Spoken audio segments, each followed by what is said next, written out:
MLB Trade Rumors just dropped their top 50 predictions for free agents around the MLB, and Joe and I are going to talk about where the Mariners ranked in some of these listings, including some guys that were sort of kind of linked, and then guys that were directly linked to the Mariners on this list. And we're going to finish it up by talking about my thoughts on John Paul Morosi, the Yapper, linking the Mariners to KBO second baseman Hye-Seong Kim.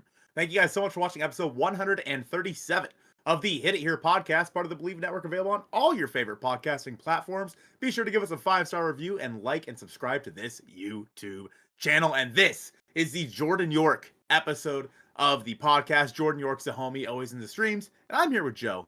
Joe, how are you? I'm feeling great. We got a 1 of 10 on the channel for the first time in what feels like a millennia.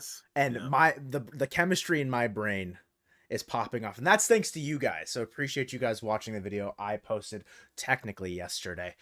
Yeah, man, feeling good. Off season's in kind of pretty much full swing. It's like my favorite, like after the regular season, this marks the beginning of like my favorite 2-week period, I think, because like you get the free agent predictions, also the trade rumors contest is available, which is always fun to just fill out and kind of like spitball talk about. But it's just like seeing the figures kind of like come into full circle of like what people are projecting these free agents to get. We no longer have to really play around with like ideas. I mean, these are still ideas, but like they're more foundational, if that makes sense. And some of these guys that are listed as like the people are picking for the Mariners to sign, they're not necessarily like unsurprising, except for one. And I don't think there would have been a single person in our comment section, except unless it was Marine Layer Boys, that would have predicted that player. Just saying, I bet you right now, you go on Bet Online, there's next team like signings, Alex Bregman to the Mariners, it's going to be at like plus 400. It's going to be there because this article has a guy that says Alex Bregman is going to sign with the Mariners. Unbelievable that I read that, but a quick word from BetOnline. Thank you to BetOnline for being a sponsor for the Hit It Here podcast. BetOnline is the world's most trusted betting platform and your #1 source for online betting. From the earliest odds to in-game live betting, BetOnline provides you with all the action and the ability to watch the games as they happen. With the largest selection of odds on everything from football, NBA, NHL, and since the MLB regular season and postseason is over, free agency bets on who's going to play where will be available soon on BetOnline. Make sure you guys head to BetOnline today to get in on the action with America's most trusted site for online wagering. BetOnline. The game starts here. So we've got 2 groups of free agents that the Mariners have been linked to. This first group is kind of like a soft lock, if you will. Like they're talked about in like the tail end of like the little player profile. It's like teams like the Astros, Mariners, Yankees, D-backs, Giants, Mets, and Nats could use some help at first base. This is in relation to Paul Goldschmidt, the first player on this list. There are 3 others here, but Goldschmidt, a 1-year, $50 million deal. News just came out today that Wilson Contreras is going to be playing first base for the Cardinals next year, so they do not need first base back. So Goldschmidt definitely not going back there. The guys on MLB Trade Rumors have Astros, Diamondbacks, Tigers, Diamondbacks. No Mariners there, but like I said, it's just kind of like a soft like idea. Like if the Mariners look for first base upgrades in the offseason, Goldschmidt's an option. Yeah, I think, I mean, it's a 1-year deal. I don't know if I'd want to pay a guy $15 million for a 1 year. I mean, it's 1 year's worth of money, but like that's pretty much the entire offseason spending. And I don't think Goldschmidt is really going to give you that like enough impact for it to really make that much of a difference.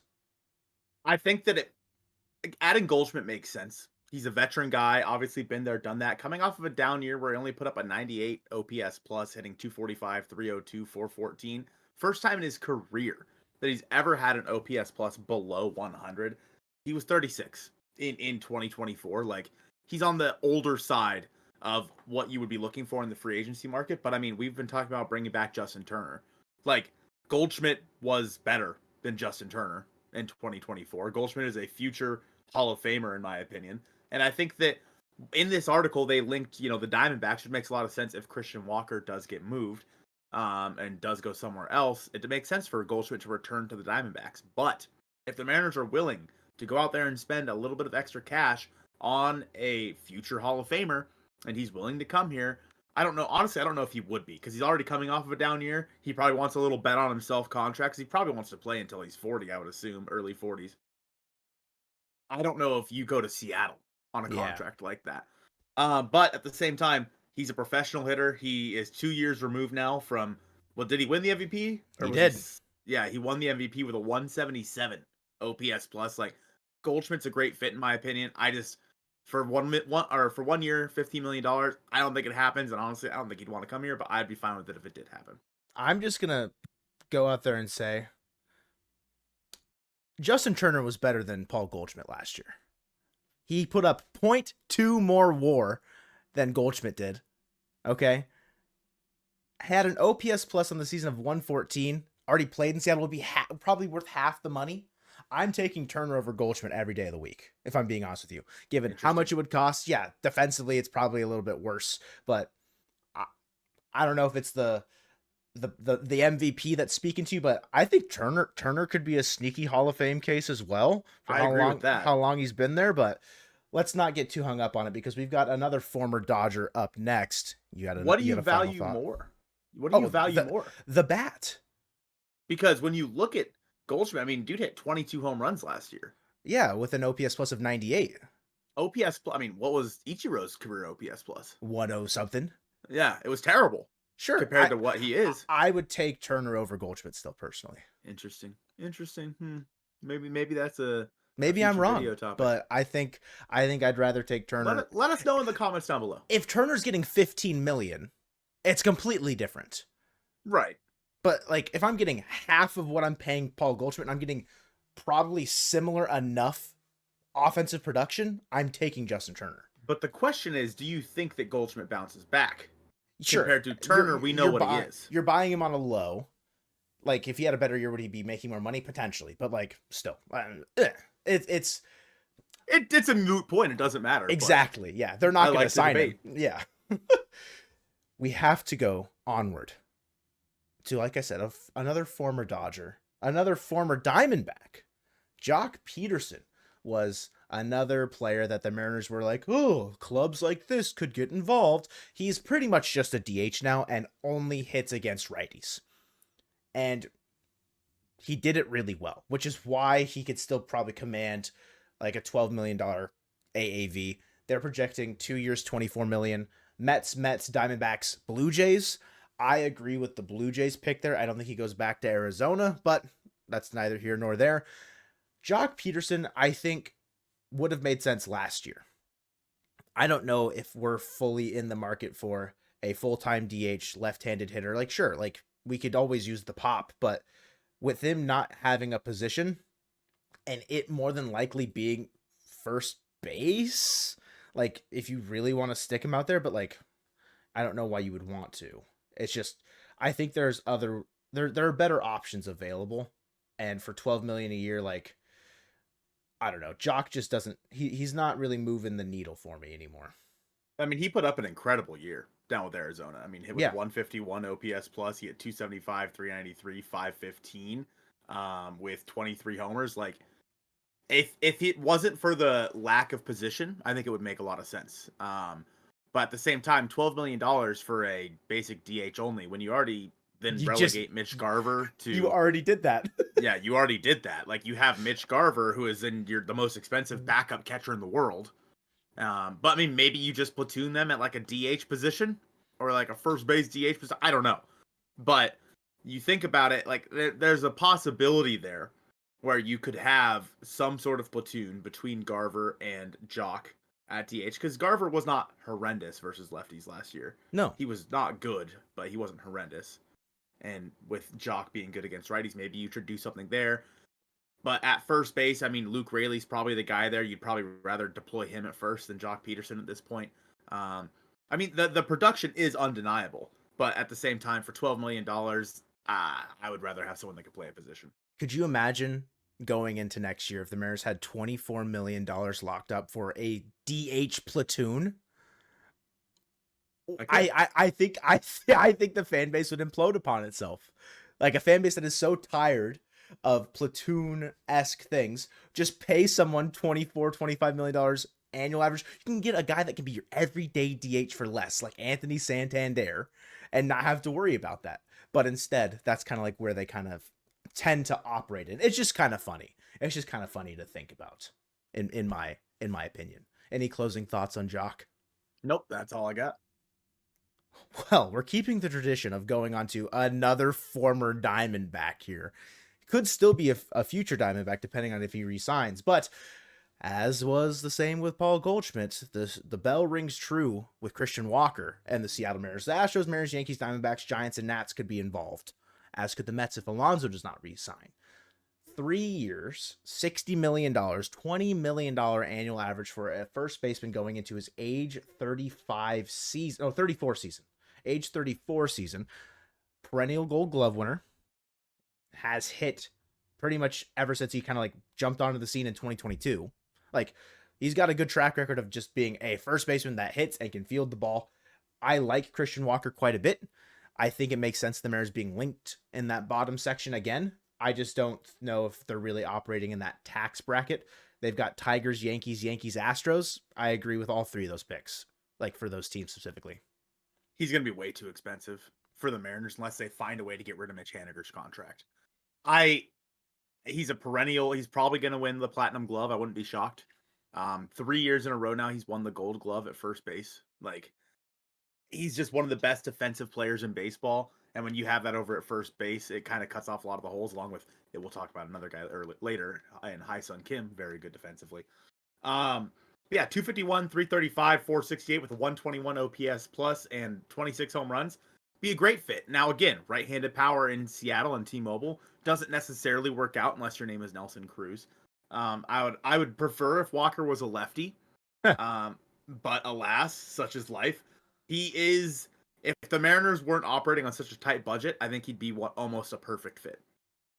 But unfortunately, because of the budget that they are put under by our Lord and Savior John Stanton, it's just not an option unless the other things go change drastically, because a lot is going to have to change for Christian Walker to ever be in the Mariners budget. A guy that I think is similarly way above the Mariners budget. We're getting to the top player here that the Mariners were softly linked to. Willy Adames, 6 years, $160 million. We've got a Giants sweep in the team predictions. I think they're just going to go after the biggest name shortstop in this class, aka Willy Adames. I think Giants is the right pick. Adames coming off a fantastic year, 30 homers, drove in over 100 RBI, like has been a very stable offensive force for the Brewers in the middle of that lineup, playing a premier position like shortstop. Defense isn't like the most, like, he's not the best defensive shortstop, but I don't think he's also going to kill you either. The main reason why the Mariners get linked here is if they view Adames as potential to play third base. If the Mariners then see that, they could try and fill the void at third with him, which I don't necessarily disagree with. But again, 6 years, $160 million. I mean, that's the biggest contract in the Dipoto era, that'd be the biggest one that's not named Julio Rodriguez. And I think that we did see earlier. I saw earlier today that Willy Adames was like willing to move off of second base. Like, cool. Or I'm sorry, shortstop. Like, cool. That's great and all. So that makes him, I guess, a little bit more in the realm of possibility for the Mariners, because JP Crawford, they probably want to keep him there. They probably shouldn't want to keep him there, but that's for another video. A 118 OPS plus in 2024, 251, 331, 462. He hit 32 home runs with 112 RBI at shortstop. Like, yeah, he's one of the best shortstops in baseball. But again, I don't even know why, like, the people that make these articles, maybe they're just not as ingrained into like Mariners lore as the rest of us, but come on. We know they're not going to sign that kind of contract. They would never in a million years sign a 6-year, $160 million contract. And that's just kind of the reality that we have to live in. And in 2023, Adames had a bad year.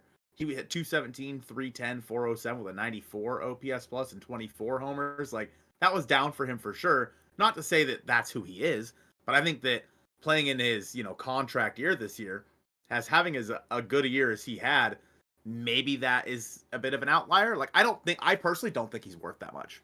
Personally. Sure. Like, he's good, but I don't think he's worth $160 million. So, yeah, the Mariners just, no, it's not going to happen. I think he finds himself in a good situation as like the front man of that position to really kind of like allow him to kind of set the market on his own. They compare his age entering free agency as a shortstop to like Dansby Swanson, who got 177, Trevor Story, et cetera, et cetera. Like, I think there's signs to point that he will get that much money, but I don't necessarily disagree with you that I think a lot of these players are going to get overpaid just because like the class in which they exist and how baseball just continues to get more and more expensive, I think, by an annual average, like every single season. And you mentioned like how a lot of these writers or people that are doing this maybe aren't as in touch with what the Mariners kind of do is like just how the team operates. I don't know if like those soft links at the bottom are like more, I think that's more so just like them understanding that there's a hole for this team at that position. And if this was a video game, like an MLB The Show type situation, it could make sense for them to do that. But obviously, in the world in which we live, the Mariners are never going to sign Adames to that contract. Nor will they ever sign Alex Bregman to a 7-year, $182 million contract. Our first predicted free agent signing from Steve over on the Trade Rumors article. They got Blue Jays, Astros, and Steve said the Mariners, which took a lot of people, I think, by surprise. I think Mariner Mojo like kind of quoted this article and was talking about it, and then I think Jake raised the trident, responded, and said like, and then Mojo then said like, yeah, I'm not taking the Bregman thing anywhere, because like it just feels so not like disingenuous, but like it's not going to happen. And at the bottom of Bregman's kind of profile, it says, if not Houston, Bregman could see interest from the Yankees, Mets, Mariners, Tigers, and Royals. Goes on to explain like why certain fits there, but then it says the Mariners have never given out a contract of this magnitude under Jerry Dipoto, but have been looking to reshape their offense and cut their strikeout rate for several years. Sure. Bregman is the probably perfect third base answer for the Mariners going forward. Sure, he's 30, he's going to be 31, so maybe like that's a little bit like you'd want him to be a little bit younger. But such is life. You get him in like his mid-30s where he's still putting up 4-win season after 4-win season after 4-win season. The issue is he's an Astro and he's going to cost, I mean, that is a projected, what, $26 million annual average? Something like that. That contract's never getting signed or sent out by the Seattle Mariners, unfortunately. I hate Alex Bregman. Next player. So we've got... I know you don't like Alex Bregman, but like you take the blank profile of a guy that strikes out 13% of the time, who consistently puts up a batting average of 260-ish and above, will pop 25 homers a year when healthy, drive in 100 RBI, like is a winner, a perennial just winner, has been a part of a winning franchise. You erase who that player's name is and the franchise he's associated with. Yeah, every team should want a player like Alex Bregman's pedigree and his resume on their team. Again, he's, to your point, you hate the guy. He's the perfect fit. Yeah. Oh, he's a perfect fit. If money wasn't a problem for the Mariners, he'd be the one guy they'd like you said, if everything else was erased. Yeah. No, it's perfect. It isn't erased though. Mm-hmm. But in this scenario, is his face still the same? I just hate his face. I just hate the way the guy looks. It's coming for me. Look at me. Yeah, look at you. I don't know, like what about his face could you dislike that much? Punchable, bro. This looks so punchable. Let's move on to someone less punchable. Poor guy from New Mexico never stood a chance. Next up, second baseman. We've got two guys predicting Gleyber Torres to the Seattle Mariners. We've got Anthony and then Dara. I'm assuming Ryan Dara. Is that his name? I have no idea. Sure. No clue what his first name is. Two Mariners here. 2 years, $36 million, so 18 per year. I don't know. I don't know about that much money for Gleyber, especially only on a 2-year deal. Like, I get that maybe he wants to hit free agency again soon because he's only 27. Like, he'll have his age 28, 29 season, hit free agency again in his 30s. But like a guy that is every single year over 100 OPS plus, barely squeaked by this year. 2021 seems like more of the anomaly than what rings true. I don't think he's ever going to get back to that same level of slugging he had in 2018 and 2019. I don't think that's ever going to be realized. Juice ball, again. baby. That's what it do. That's what juice ball do. But he himself is a pretty sound offensive bat at second base, but we all know that is not the full story of a player like Gleyber Torres. We watched bad defense at second base the entirety of 2024 with Jorge Polanco.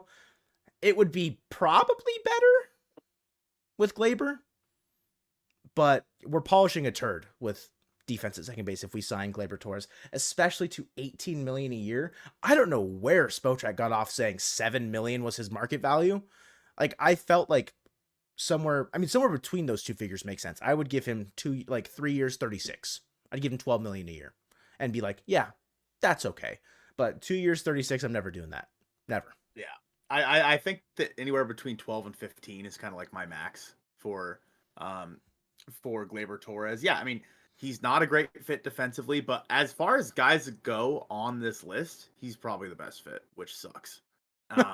Like, he's never going to hit 38 home runs again. It's just not going to happen. And the decline of his offense, if he was to come to T-Mobile Park, it just feels inevitable. He feels like a trap, in my opinion. It just feels like a trap player, similar to what Jorge Polanco was last year. We're like, oh, he's going to save us. He's going to be the savior at second base. Like, Gleyber has been long talked about being a Mariner for like the last 2 or 3. As long as we've had this channel, we have talked about Gleyber Torres to the Seattle Mariners. And now that it's actually an option, like it's truly an option, the fit, it really does depend on what you do elsewhere. Like, if you go out and sign Alex Bregman at third base, sure. If you can sign Alex Bregman at third base and Christian Walker at first, sure. But yeah. I worry that you sign Gleyber Torres and you say, he's our big fish, and go from there. Yeah, his the strikeouts, I feel like they're at 20.5% last season. Like, I could see that jumping up to like 24 as soon as he gets to Seattle. Like, it just, like you're saying, a trap player, like definition trap player. Like, we'll post an OPS plus below 100. We'll strike out 24% of the time. Like, we'll give you bad defense at second base. It just doesn't feel like the right fit. Like, similar to like Jonathan India, like their second basemen that have been linked to the Mariners as far as like potential stopgaps for that hole that has been not void, but has been there since Robbie Cano, and it's just never come to fruition. And that is now the time for Gleyber. I mean, two guys say so. Anthony and Dara, they're all about Gleyber Day in Seattle. That's a video that you made 2 off seasons ago. That's crazy.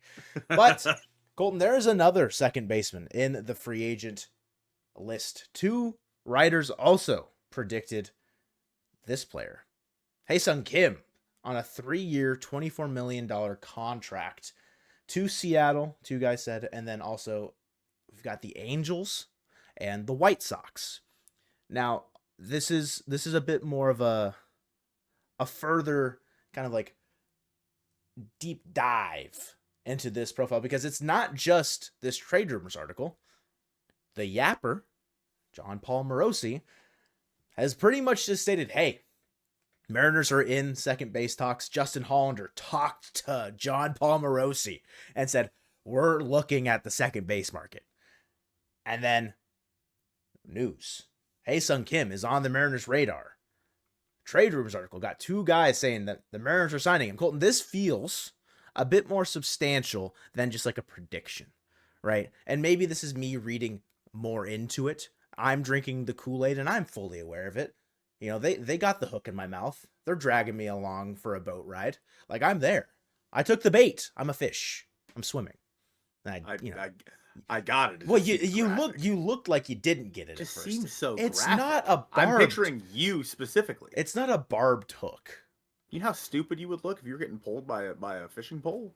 I'd look pretty dumb. I'd yank them down off the boat into the water. How heavy I am. Colton, I gave my thoughts. Stop it. On specifically this topic of the Mariners signing Hye-Seong Kim to be their answer at second base for the foreseeable future. I gave a figure of 4 years, $26 million, expanding it a year, and maybe even including like a mutual option similar to the Hye-Seong Kim deal that the Padres gave him, which was 4 years, $28 million. A little bit less money here because I think Hye-Seong Kim is regarded as a better player than Hye-Seong Kim coming out of the KBO because of, I think, a little bit difference in the bat. There's a bit more power coming from Hye-Seong Kim's side, whereas Hye-Seong Kim, it's more so just like a contact kind of slap hitter. I'm fully on board. Like, I'm sure. I'm in. Why not? Where are you at with this potential fit? I think that where there's smoke, there's fire. And the fact that we saw it in this article, we heard it from Morosi, we heard the quote the other day from Hollander looking for second baseman, blah, blah, blah. Like, I mean, that wasn't news. We knew the Mariners were looking for a second baseman and looking for infielders Yeah. and whatnot. I think Hye-Seong Kim makes a lot of sense for the Mariners. And 3 years, 24 million. I agree. I agree with yours. Like, there should be an option of some kind in there as well. But for what they have here, an $8 million AAV, I think makes sense. And for the Mariners, that's not pushing the budget. Like, that should be completely acceptable for a guy who is a premier defender, puts up a pretty low strikeout rate. In 2024, it was 10.9%, and he hit a career high 11 home runs.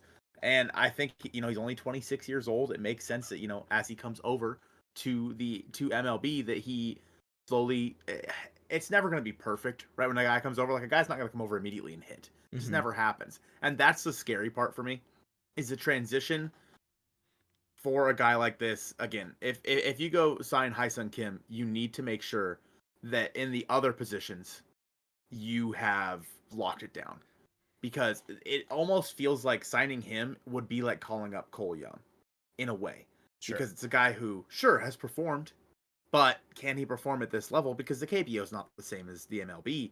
And while he hit 326, 383, 458 in 2024 with an 841 OPS, it's just so hard to look at a guy who is coming over from the KBO and think that he's going to hit next year immediately, because I don't know if we've ever really seen that happen. Like, Daeho Lee had an okay year for the Mariners. You know what I mean? But, like, I don't know. And so I'm in, as long as it means that the Mariners go out there and do something else in the other positions. He's a premier second baseman defensively. Like, you're going to upgrade substantially right there. And he causes havoc on the base paths. What did he steal? 30 bases last year? Yeah, 30 bases last year. His profile, from what we see here, specifically on his page, has been comped quite a bit to what the Mariners got out of Victor Robles when Robles came over to the team, albeit not necessarily as much power potential, in my opinion, from Kim compared to what Robles can produce. But nonetheless, I think that they're similar players, and if you can add another little spark plug like that to your lineup, I feel like you got to do it. And the Mariners, I mean, they haven't really been into like international signings recently over the past couple of years. I want to say, oh gosh, who was the last one? Was it Kikuchi? It might be. Yeah, I remember it was like 21 or 19, whatever, doesn't matter. But I don't know. I don't see why not for this price tag. It's not that much money. And again, where there's smoke, there's fire, in my opinion. I think that it makes sense for them to go out there and add a guy like this. If nothing else, you're going to upgrade substantially defensively, and a run saved is the same as a run scored, so we'll take it. That was a bar. Mic drop on that one. I said it in my video of, like, if the profile at second base isn't going to hit well regardless, at least allow him to play good defense and steal bags and, like, provide you other utility elsewhere. Sure, we harped heavily on Jose Caballero, but there was proof in his, like, value as a player when it came to his WAR. Like, yes, it was all defense and it was all base paths, but still, he provided good utility in that regard. If Hye-Seong Kim comes over and just doesn't hit 300, it won't happen. That's the big, like, caveat, the big hiccup is, like, you're taking a gamble because you know he's not going to come over and produce right away. Could it develop? Do you have time to wait for it to develop? Yes, and maybe no, right? You look at Hye-Seong Kim, a player that does come from the KBO as well. I'd say was a better hitter in the KBO as far as maybe, like, raw tools. I think Hye-Seong Kim's a better slap kind of contact guy, but in his last season in the KBO, Hye-Seong Kim hit 306, 397 with a 523 slug, popped 30 homers in his posting year. That was also his career high. Similar to Hye-Seong Kim, you said he hit 11. So there's a lot more slug in that bat. In his first season in the MLB in San Diego, he put up a 71 WRC plus. He hit 202, 270 with a 352 slug. That's an abysmal offensive season and still was worth half a win. So he wasn't necessarily replacement level because of how good he was defensively on the base and on the base paths. But you also talk about Hye-Seong Kim's strikeout percentage, 10 point, you said 9? or 10.5, regardless. 10.9. Yeah. Hye-Seong Kim also 10.9% in his final season in the KBO, jumps up to 23% in his first season in the MLB. There is a stark difference in the level of competition between the KBO and MLB. That's just a fact. That is a risk, and maybe a calculated risk, that you have to be willing to take if you want to sign this guy.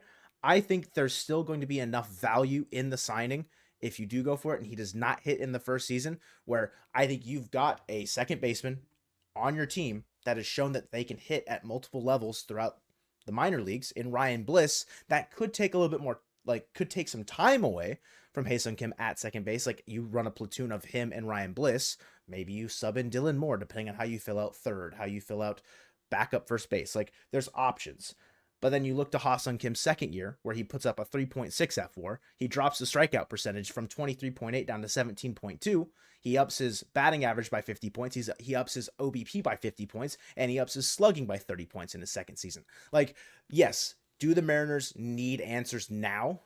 100%. But I think Hye-Seong Kim could be worth it, even if he doesn't hit in that first season. I think the only caveat to it for me is, if you're the Mariners, do you spend, $8 million for 3 years? Or do you just go get Hye-Seong Kim, who fills a very similar role, for 1 year, $12 million is what is predicted here in this list. Now, they did not predict the Mariners at all with Hye-Seong Kim, which is actually surprising to me, because I think Hye-Seong Kim makes a lot of sense. He's a guy who has already come over and hit quite a bit in the major leagues. Maybe not so much in 2024, and obviously he dealt with some injuries, and I know he's not ready. He's not going to be ready to start the year. That doesn't sound like, anyway. I just think that, do you go with a guy who's coming over who has all the potential in the world, but is probably still going to struggle when he first gets here, or a guy who's been here for a few years who is used to the pitching at this point, and bank on his bounce back? Now, again, is he willing to bounce back in T-Mobile Park? Probably not. So there's so many other caveats to it, and I agree that Hye-Seong Kim is probably the better player, but for only $4 million more, I think I'd rather have Hye-Seong Kim if he was willing to come here. But those two things don't have to be combined. They don't have to be interchangeable. Yeah. You could theoretically go get both of them. It wouldn't happen, but you could. Sure.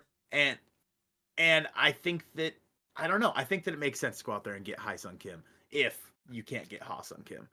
But nonetheless, I think it's going to be an interesting offseason for the Mariners at second base. Thank you guys so much for watching episode 137 of the Hit It Here podcast, presented by Bet Online, the Fernan Legacy episode of the podcast, and go Mariners.